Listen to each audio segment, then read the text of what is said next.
Halo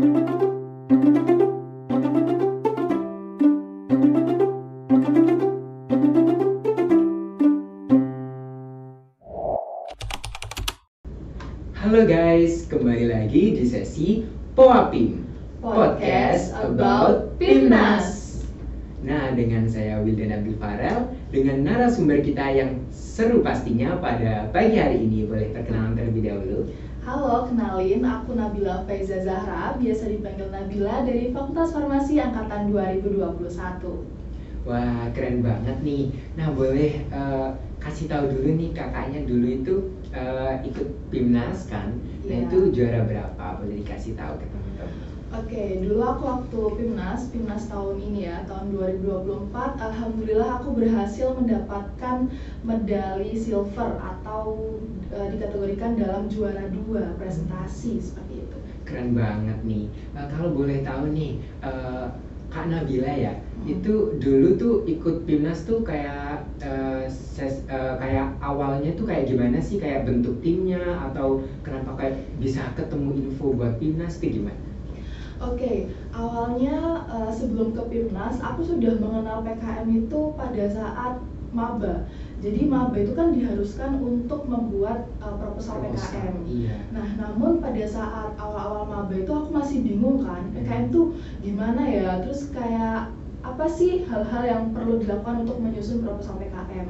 Nah, kemudian aku pada saat awal-awal masuk itu, alhamdulillah juga berhasil bergabung di Garuda Sakti, dan di situ aku belajar banyak banget terkait dengan PKM. Kemudian di tahun kedua aku juga nyoba PKM lagi tapi masih gagal. Kemudian aku nyoba lagi, masih gagal lagi. Kemudian di tahun ketiga aku ini aku nyoba lagi bersama dengan timku yang keren-keren itu, dan salah satu timku memang sebelumnya sudah pernah melalui Pimnas gitu. Jadi dia sudah memiliki pengalaman Pimnas dan kita membentuk tim yang solid, yang bagus, yang keren, dan alhamdulillah akhirnya di tahun ini mendapatkan silver medal. Alhamdulillah. Nah, tadi kan notis tentang Garuda Sakti nih. Iya. Kira-kira Kak Nabila itu bergabung sama Ormawa di Universitas Erlangga atau bagaimana? Salah satu Ormawa di Universitas Erlangga gitu maksudnya, Garuda Sakti.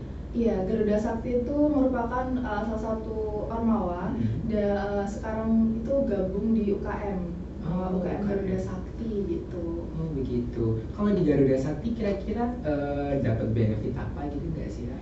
Kalau di Garuda Sakti itu yang paling ini ya, yang paling banyak aku dapat itu tentunya dari PKM. Kemudian ada juga terkait dengan Mawapres. Jadi di Garuda Sakti itu kan ada banyak ya kan divisinya, tapi yang ditonjolkan itu aku banyak dapat info itu terkait dengan PKM dan juga Mawapres itu, dan itu benar-benar membantu aku sih. Gitu. Nah, kira-kira nih buat teman-teman yang nonton kan pasti belum tahu apa sih itu PKM gitu kan. Mungkin ada apa aja di sana gitu, ada skema atau apa gitu. Mungkin bisa dijelaskan sama Kak Nabil. Oke, jadi PKM itu ada 8 bidang skema, kemudian ada 2 insentif.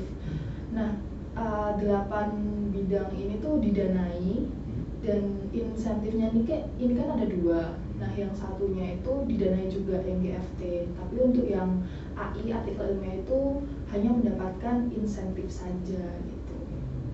Kira-kira bedanya apa tuh, Kak? Kayak dari insentif atau didanai, kayak keberlanjutannya itu seperti apa gitu? Oke.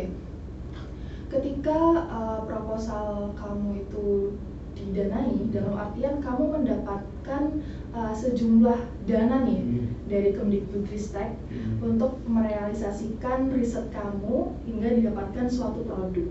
Nah, tapi ketika kamu mensubmit proposal yang insentif, itu kamu hanya mendapatkan dalam artian seperti reward gitu ya. Kayak reward, kamu sudah menyelesaikan proposal risetmu ini, jadi kamu mendapatkan uang tunai gitu. Seperti itu. Nah, mungkin bisa dijelaskan, tadi kan kakaknya tuh dari skema RE ya? Iya, aku dari PKM RE. Nah, kalau boleh tahu RE itu apa gitu mungkin, atau beda-bedanya dari skema-skema lain gitu? Oke, untuk skema-skemanya itu ada banyak kan. Salah satunya RE itu riset eksakta, yang mana di sini apa ya, judulnya itu terkait dengan penelitian riset. Di sini aku ngambil penelitian terkait dengan penyakit NAFLD, non-alcoholic fatty liver disease, atau gampangnya disebut dengan perlemakan di hati gitu. Dan bedanya PKMRE dengan yang lain, sebenarnya ada PKM riset yang lain. Itu namanya PKM RSH, Riset Sosial Humaniora, yang mana itu lebih ke sosum atau untuk sosial gitu, mengamati terkait dengan perilaku masyarakat di desa ini gitu, terhadap apa gitu. Nah, tadi kan bahas eksakta sama sosum. Nah, kan pasti teman-teman nih dari berbagai jurusan, berbagai fakultas yang nonton. Kira-kira bisa nggak sih kalau anak sosum itu ambilnya riset eksakta, atau kebalikannya nih anak saintek ambil RSH gitu? Oke, untuk sejauh ini itu sepertinya ada ya yang sosum tapi ikut di PKMRE. Nah, tapi kalau yang dari saintek ke ikut yang ke sosum itu aku kurang tahu ya, sepertinya hampir tidak ada, karena nantinya fakultas itu akan melihat apakah proposal PKM kamu ini linear untuk bisa dikonversikan menjadi skripsi gitu. Karena ada beberapa fakultas yang mana ketika proposalnya ini tidak linear dengan jurusannya, itu tidak bisa dikonversikan ke skripsinya gitu. Jadi harus skripsi lagi gitu. Nah, itu mungkin yang harus ditekankan ya, ketika ada teman-teman yang dari sosum itu sebaiknya ngambilnya ya RSH gitu. Kalau yang dari saintek seharusnya ngambilnya RE gitu. Tadi kan bahas konversi skripsi. Apa itu salah satu benefit dari PIMNAS? Ya, itu sebenarnya tujuanku ya, tujuan terbesarku untuk ikut PKM selain aku mendapatkan ilmu dan pengalaman itu. Tujuan terbesarku juga agar bisa dapat konversi skripsi gitu. Kalau benefitnya apa? Konversi skripsi aja atau ada yang lain gitu? Kalau di fakultasku itu hanya konversi skripsi aja. Nah, tapi kalau di beberapa fakultas lain, aku tanya ke teman-temanku itu beberapa itu ada yang bisa konversi ke matkul yang linear sama proposal PKM-nya. Oh, seperti itu. Kalau di fakultasnya kakak cuma konversi skripsi aja itu? Iya, kalau di fakultasku hanya konversi skripsi aja. Seperti itu. Mungkin kalau benefit lain selain konversi skripsi, kayak tadi kan bilangnya ada kayak dapat pendanaan gitu, ada batas maksimal untuk pendanaan buat PKM yang udah lolos gitu atau bagaimana? Oke, ya, jadi ini untuk info ya teman-teman. Jadi untuk ketika kalian mensubmit proposal, itu dari Kemdikbudristek itu mematok maksimal yang didanai itu sebesar 10 juta. 10 juta. 10 juta. Jadi ketika kalian mensubmit proposal, ya diharapkan kalian itu bisa sampai ke batas 10 juta itu. Karena nanti yang dicairkan itu akan sedikit berkurang gitu ya nantinya. Jadi ketika kalian mensubmit proposal dengan dana yang misalkan 8 juta, kalian cuma butuh 8 juta nih. Nah, nantinya yang dicairkan itu pasti kebanyakan itu tidak sampai 8 juta, pasti hanya sekitar 7 gitu. Jadi kalau misalkan mau submit proposal, dimentokin aja itu anggaran dananya. Betul. Seperti itu tipsnya. Nah, kira-kira kalau dari anggaran dana nih, misalnya kakaknya udah submit 10 juta, ternyata waktu penelitian atau waktu jalannya keberlanjutan dari PKM didanai ini ternyata lebih dari itu bagaimana? Apakah ada dapat dari UNIF kah atau gimana? Oke, ya, ketika ada kelebihan itu kita dapat dari UNIF itu sekitar 1,8 kalau nggak salah, nggak sampai 2 juta, sekitar 1,8. Nah, tipsnya lagi nih, ketika kan kita udah tahu nih kalau yang dicairkan itu dikurangin gitu dari yang kita ajukan. Nah itu kalau bisa kalian itu ikut lagi yang skema insentif. Oh gitu. Jadi ini trik dari timku ya. Hmm. Trik dari timku, kita mentokin anggaran dananya di 10 juta, kemudian kita juga submit proposal di insentif. Jadi nanti uang insentifnya ini kan bisa untuk menutupi kekurangan dari risetnya itu tadi. Gitu. Bisa buat contoh teman-teman yang sekarang lagi nonton Puapim. Nah gitu ya. Selanjutnya nih, kalau dari universitas sendiri kayak ngasih mentoring gitu nggak sebelum kakaknya lanjut di PKM maupun PIMNAS? Oke, untuk yang sebelumnya itu kita akan dapat sosialisasi dulu. Kayak pada saat sebelum KIM itu pasti ada sosialisasi KIM. Kemudian setelah KIM itu juga ada sosialisasi lagi. Seperti yang aku lihat sekarang itu di BEM Vokasi kalau nggak salah ya, itu ada sosialisasi terkait dengan PKM dari dosen-dosen TPK gitu. Nah, universitas memfasilitasi adanya sosialisasi, kemudian pada saat pendanaan ketika sudah diumumkan memperoleh pendanaan, itu kita juga kayak apa ya, dikasih drilling gitu. Kayak apa ya, kita dikasih pembekalan dulu gitu, kayak dan kita juga ada pendataan progresnya sampai sejauh mana gitu pendanaannya. Itu ada, itu nanti juga dibantu sama teman-teman dari Garuda Sakti. Kemudian setelah pendanaan itu kan ada pengumuman lolos PIMNAS. Nah, ketika sudah lolos PIMNAS itu nanti bakal dikasih pembekalan yang lebih intens gitu ya, lebih intens. Kita ada drilling pertanyaan juga, kemudian kita ada latihan performance presentasi, kemudian kita juga ada latihan pembuatan poster gitu-gitu. Nah, bahas poster dan juga presentasi nih, kan teman-teman nih pasti juga kepo. Kalau di PIMNAS itu ada sesi apa aja gitu di sana, kayak mungkin sesi presentasi tadi gitu. Oke. Untuk nominasi mungkin ya, nominasinya tuh ada poster, presentasinya tuh ada presentasi favorit juga. Gitu. Itu presentasi favorit berdasarkan apa kalau boleh tahu? Jadi untuk juara presentasi itu ada juara 1, juara 2, juara 3 sama juara favorit. Juara favorit ini itu biasanya ya, kalau kata dosen-dosen itu juara favorit itu semacam kayak juara keempat gitulah ya, atau juara harapan gitulah ya. Nah, yang biasanya dinilai ketika kenapa kok tim itu dapat juara favorit, itu biasanya dinilai dari pada saat mereka presentasi itu, presentasinya tuh menarik, mungkin entah ada dramanya dulu di awal atau mungkin kostumnya yang trik gitu ya. Nah, itu bisa jadi peluang untuk jadi juara favorit gitu. Gitu.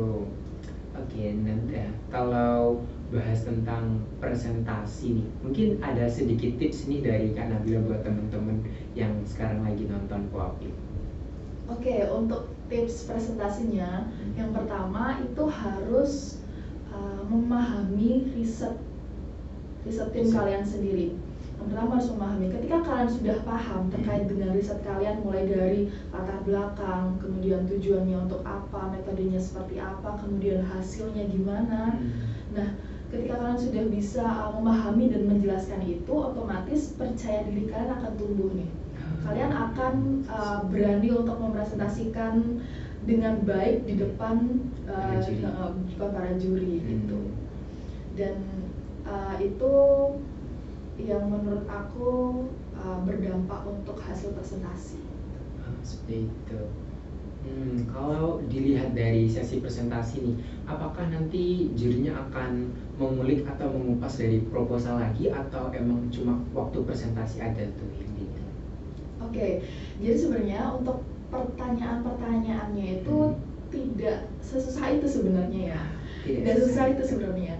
Pada saat sebelum hari H presentasi, kita itu kan kayak dilatih terus ya terkait dengan pertanyaan-pertanyaannya. Kita di drill sama dosen-dosen TPK. Jadi dosen-dosen TPK itu memberikan kita pertanyaan-pertanyaan terkait dengan riset kita gitu. Nah, pertanyaan-pertanyaan dosen PPK ini itu lebih susah daripada pertanyaan dosen juri gitu.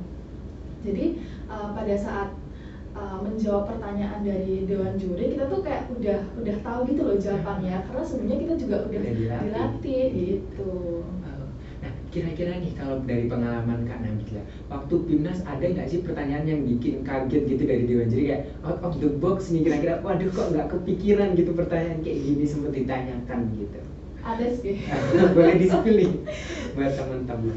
Jadi kan aku cerita dikit ya. Jadi kan pada saat presentasi, kita sudah selesai presentasi, kita menunggu pertanyaan kan. Pertanyaannya tuh sebenarnya tuh basic kayak latar belakangnya kamu beli ini tuh apa, kemudian kenapa kok kamu ambil penyakit ini gitu.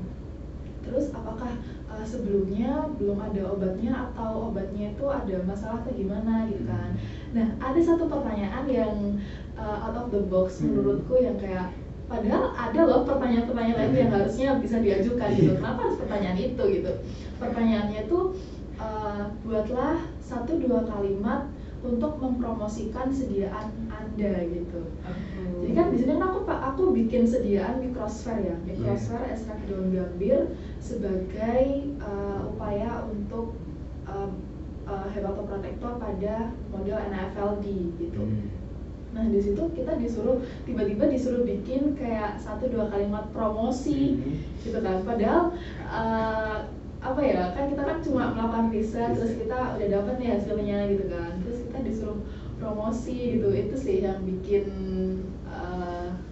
kayak di depan itu kayak kok pertanyaannya gini ya. Tapi alhamdulillah itu bisa terjawab dengan baik. Alhamdulillah, jadi bisa juara tadi ya. Alhamdulillah. Oke, nah kalau sudah kita kupas tentang presentasi, kira-kira kalau kita kupas tentang poster, kira-kira ada nggak sih tips biar dapat award di poster gitu? Oke, waktu pada saat itu ada pameran poster kan, pameran poster itu aku juga melihat poster-poster dari universitas-universitas lain gitu, dan di mana poster-posternya itu menurutku juga bagus-bagus gitu kan, dan aku juga percaya diri dong, posterku juga udah bagus kok, maksudnya kayak nggak kalah saing gitu loh dengan univ lain. Nah tapi pada saat itu ternyata timku itu gagal di poster, dan setelah dievaluasi lebih lanjut, poster-poster yang menang itu lebih ke minim tulisan, tapi gambarnya itu banyak gitu loh. Maksudnya dalam artian gambarnya itu sudah menjelaskan terkait dengan risetnya, jadi tidak perlu banyak tulisan lagi. Itu tuh yang menang gitu. Dan poster yang eye-catching, yang maksudnya perpaduan warnanya tuh bagus gitu loh. Biasanya kan poster kan kayak ada tone warnanya sendiri-sendiri kan, ada yang hijau, ada yang ungu, ada yang oranye. Nah, pada saat itu yang menang di kelasku, kan poster kan ada kelas-kelasnya juga nih, kelas RE1, kelas RE2, RE3 dan sebagainya. Nah, di kelasku itu yang menang itu poster dengan proporsi gambar itu yang lebih banyak daripada tulisan, kemudian warnanya itu lebih eye-catching, lebih nyentrik gitulah, ada warna merah, ada hijau, ada oranye juga, dan itu kayak menurutku, aku yang melihat juga benar-benar wah keren sih gitu. Nah ini bisa buat masukan teman-teman buat lanjut di PKM nanti. Betul. Nah kira-kira nih Kak, waktu PKM dan juga PIMNAS ini ada nggak sih dari Universitas Airlangga tuh kayak menyediakan wadah sebelum ini, kayak misal ada perlombaan awal gitu atau nggak ada? Oke, untuk yang sebelum ke PKM ya. Jadi UNIF itu ada yang namanya KIM. KIM itu perlombaan PKM di tingkat fakultas. Nah, di sebelum KIM itu biasanya ada lagi nih perlombaan di tingkat fakultas. Itu untuk masing-masing fakultas itu biasanya ada perlombaan.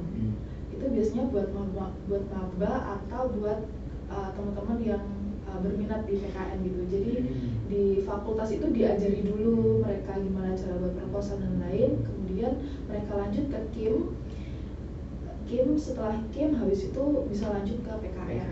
Jadi memang Universitas Airlangga ini benar-benar mempersiapkan nih mahasiswa-mahasiswanya untuk bersaing dengan univ-univ lain di PKM. Seperti itu, wah, keren banget ya. Berarti dari Universitas Airlangga udah menyediakan kayak wadah awal gitu buat persiapan teman-teman. Mungkin yang banyak lihat ini kan juga dari maba gitu ya. Mungkin nanti bisa ikut KIM juga. Kalau dari KIM sendiri menurut Kak Nabila ini apakah sama gitu kayak prosesnya atau saat perlombaannya itu dengan PKM? Oke, untuk yang KIM ini sebenarnya sama dengan alur di PKM. Nah, tapi di KIM ini memang fokusnya di presentasi. Gitu. Jadi untuk posternya tidak ada. Jadi pada saat di KIM itu fokusnya ke presentasi, dan KIM ini juga dimonitoring nih sebelum final KIM itu juga dimonitoring progresnya oleh anak-anak dari Garuda Sakti gitu. Jadi anak-anak Garuda Sakti di sini juga berkontribusi selama berjalannya KIM itu. Gitu. Oke, mungkin Garuda Sakti juga ambil andil gitu ya buat KIM ini gitu. Nah, mungkin dari Kak Nabila sendiri, apakah dulu sebelum terjun ke PKM ini udah terjun duluan ke KIM atau emang langsung terjun langsung ke PKM? Oke, ya. Jadi perjalananku untuk bisa sampai di tahap ini itu benar-benar panjang banget. Aku sudah submit beberapa proposal, bahkan mungkin kalau dihitung ya adalah lebih dari 10 proposal yang udah aku submit. Mungkin setiap tahun itu kayak aku tuh submit 3 atau 4 proposal gitu. Nah, mungkin itu ada seleksi alam ya, dan kayak gagal gitu kan. Jadi pada saat itu aku ikut KIM terlebih dahulu. Pada saat itu aku ikut KIM itu kalau nggak salah 2 kali aku ikut KIM. Di tahun pertamaku dan di tahun keduaku. Di tahun pertamaku itu kan masih nyoba-nyoba ya. Itu aku gagal. Kemudian di KIM di tahun kedua itu aku submit 2 proposal. Jadi ada 2 tim yang dimana dua-duanya ini alhamdulillah aku dapat gold medal sama silver medals gitu. Keren banget. Nih, mungkin ada tips gak sih dari Kak Nabila nih buat adik-adik maba nih yang lagi nonton buat ikut KIM lah atau buat PKM gitu? Oke, jadi teman-teman adik-adik maba yang nantinya berminat di PKM, yang pertama kalian itu harus menyiapkan tim kalian dulu untuk nantinya kalian bisa ikut ke KIM.